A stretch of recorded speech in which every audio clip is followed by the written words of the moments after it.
Welcome to this January edition of ChatGPT 101, where I give business users the basics of using one of the leading AI models. And today we're going to be talking about ChatGPT, which I'm sure you are familiar with.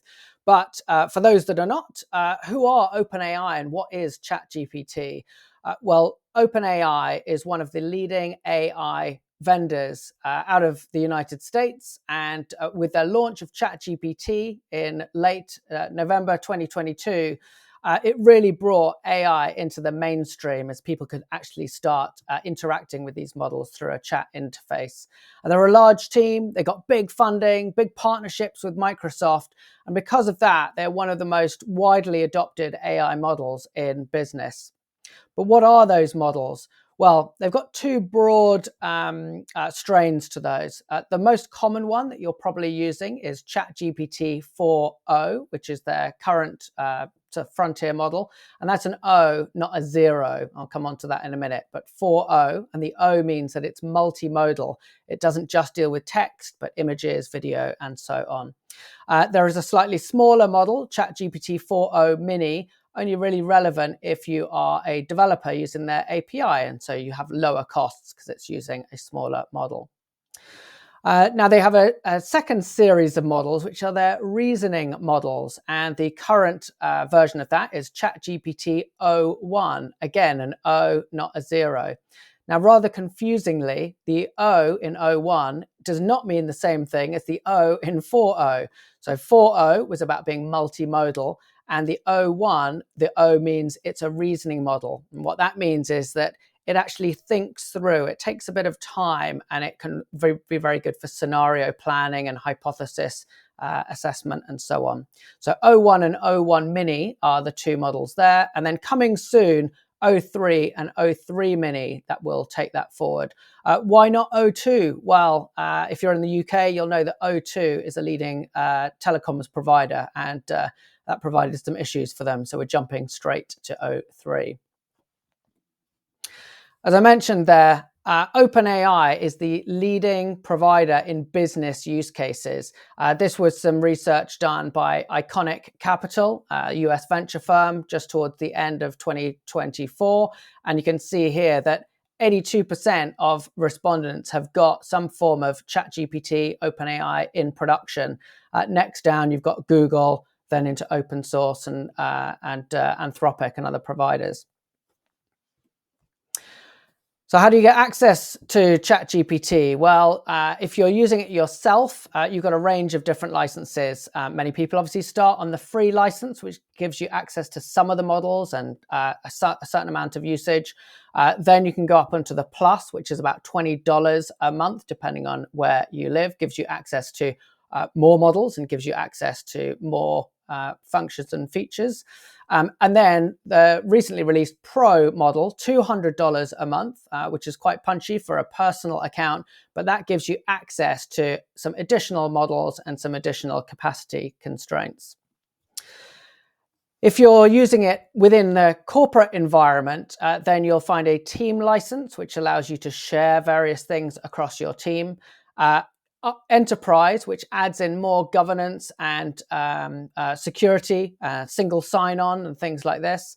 And then there are specific education and a newly released government model for US federal agencies. But for most individuals, you'll probably be thinking of something on the top level, or if you're a company, we'll be talking to you about rolling out a Teams or an enterprise account. If you're a developer, then you can use their developer or their API account, and that is where you're paying based on the amount of usage of the platform rather than on a number of users or people. So how to use their models? Well, most commonly, you might be going to their website, and we'll show you some examples of that, but you might be going to the ChatGPT account in your browser. You might have downloaded ChatGPT to your mobile app, and you're accessing it there, and I'll give you some examples of that. You might have downloaded the ChatGPT desktop app, and there are various reasons why that could be valuable to you. And then if you are a developer, you may be using their API, their application programming interface, to be able to interact with the model directly through your applications. So desktop, whether you're on Windows, whether you're on a Mac, you are able to download their application. This means you're not accessing it through the browser, but you're actually opening it locally on your machine. Why would you do that? Well, a couple of things. Firstly, super easy to just get access to it through a keyboard shortcut. On a Mac, that is just the option and your space bar. Doesn't matter what you're doing, whether you're in Salesforce, whether you're on a website, whether you're writing something, you can just go option space, up comes ChatGPT, and you can start chatting and asking it things. Now, the benefit of having that on your desktop rather than in your browser, you don't need to be switching tabs the whole time, because if you want to be asking something about maybe something that's on your screen that you're researching, you can ask on this widget. But also, by being local on your machine, it's giving you access to your machine without you having to then start navigating out of your browser. And this is going to be increasingly a direction of travel that OpenAI go. How do you give ChatGPT access to things that are on your machine?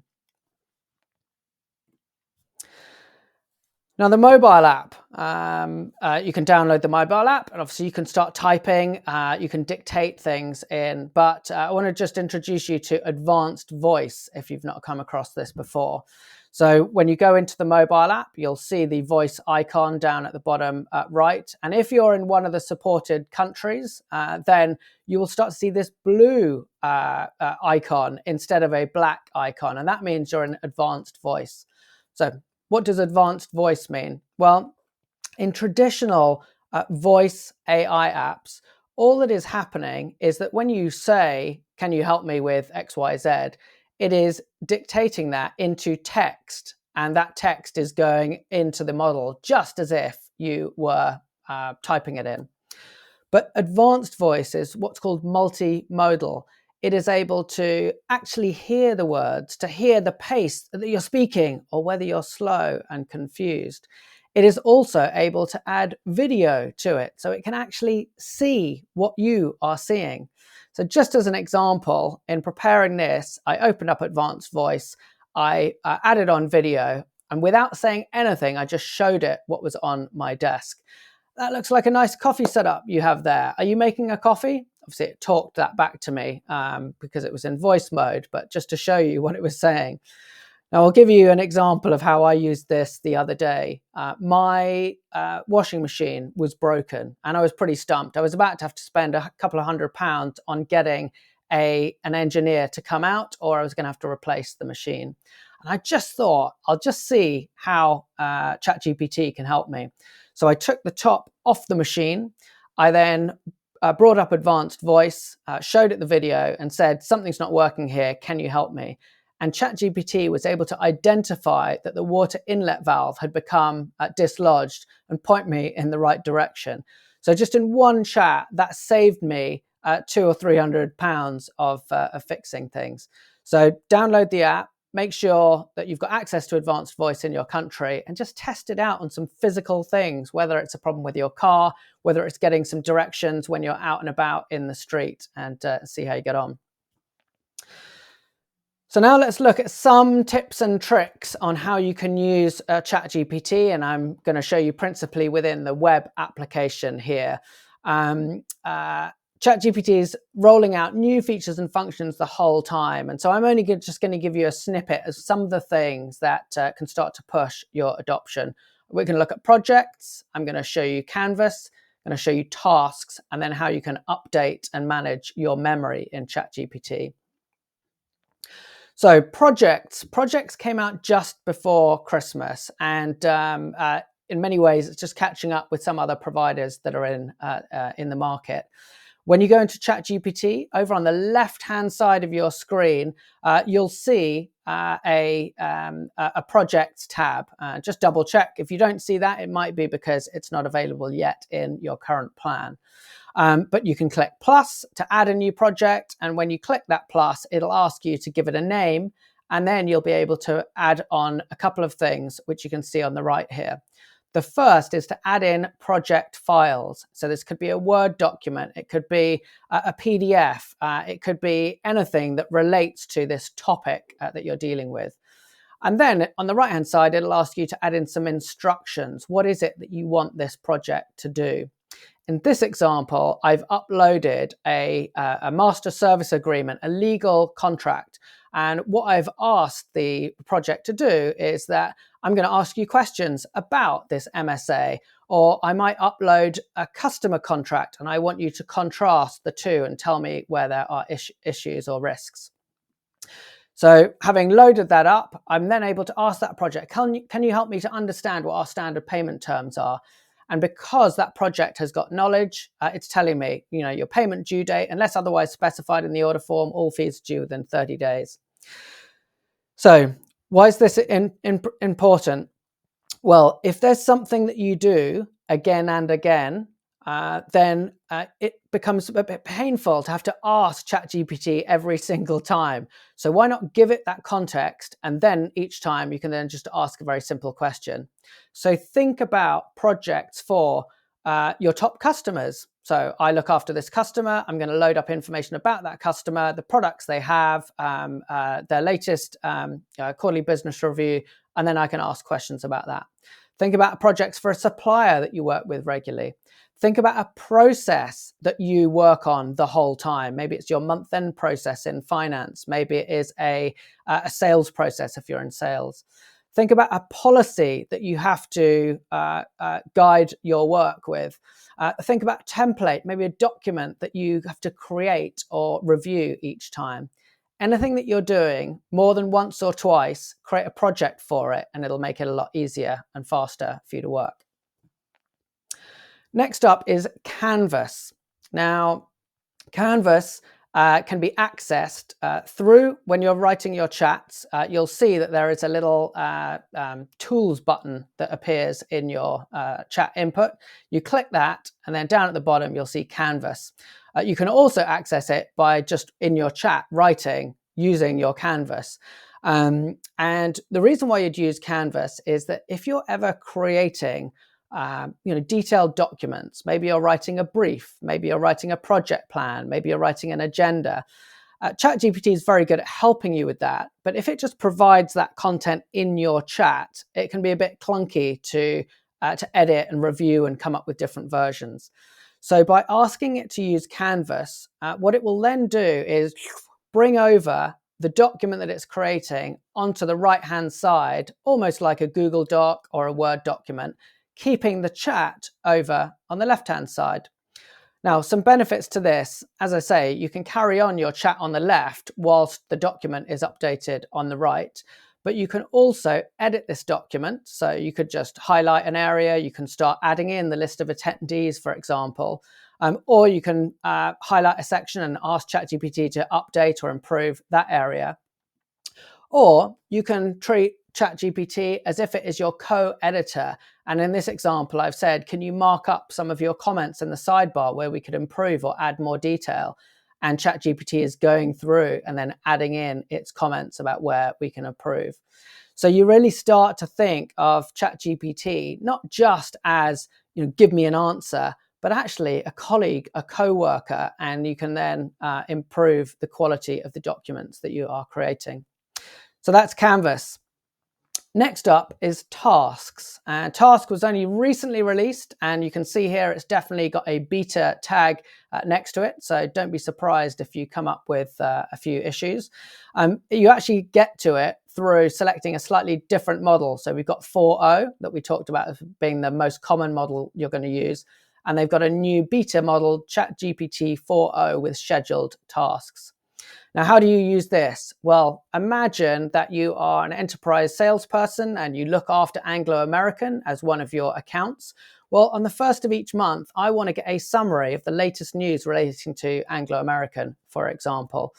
And what ChatGPT does here is then goes and schedules that task. And all ChatGPT is doing is scheduling a prompt to run at a future time.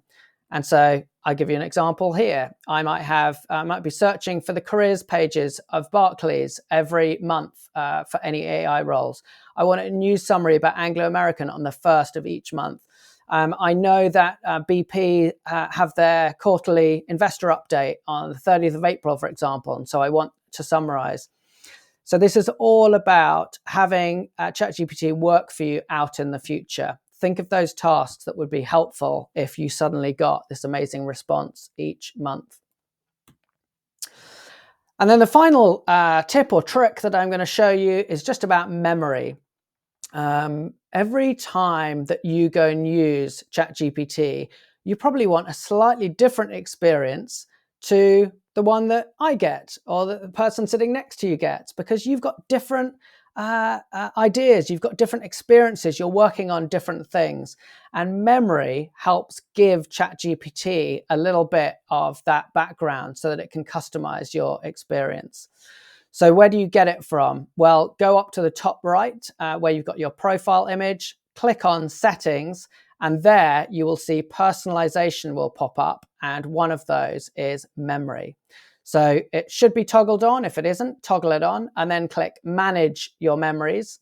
And then here's just an example of what it's showing for me. And it's picking up the things that are coming out of the conversations that I'm having with it.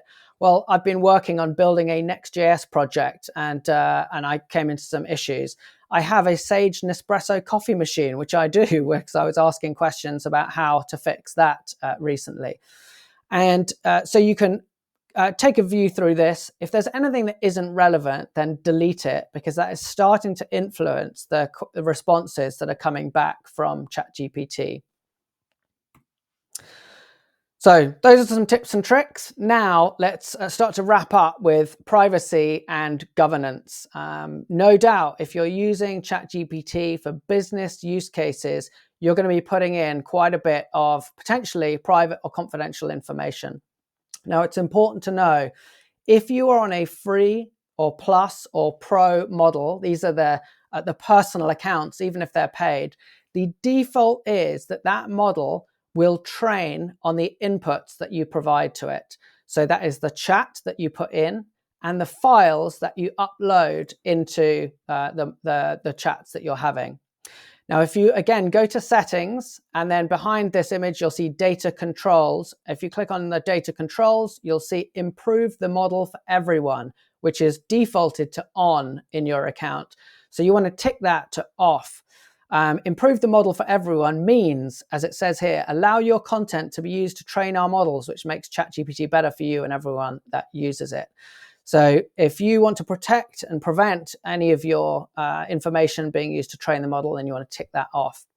Now, if you're on a team or an enterprise, and for the government and education licenses as well, the default is not to train. So this is another reason why, as a company, you might want to think about rolling out Teams or Enterprise, because you do not have to rely on your people to toggle this off to make sure that private information is not being used to train the model. So wrapping up our January 2025 edition of ChatGPT 101, my considerations. This is a very, very fluid market. The AI models will continue to get better and to get cheaper. And not just OpenAI's models, but models provided by other vendors. So you should always be thinking about using multiple models from multiple providers. I think about Lego blocks. You should be building a stack of Lego blocks that you can plug in or out depending on which new models arrive and which ones get better results for you depending on your individual context. So play around with the ChatGPT models and also think about others. As a business, you should be evaluating the Teams or enterprise licenses.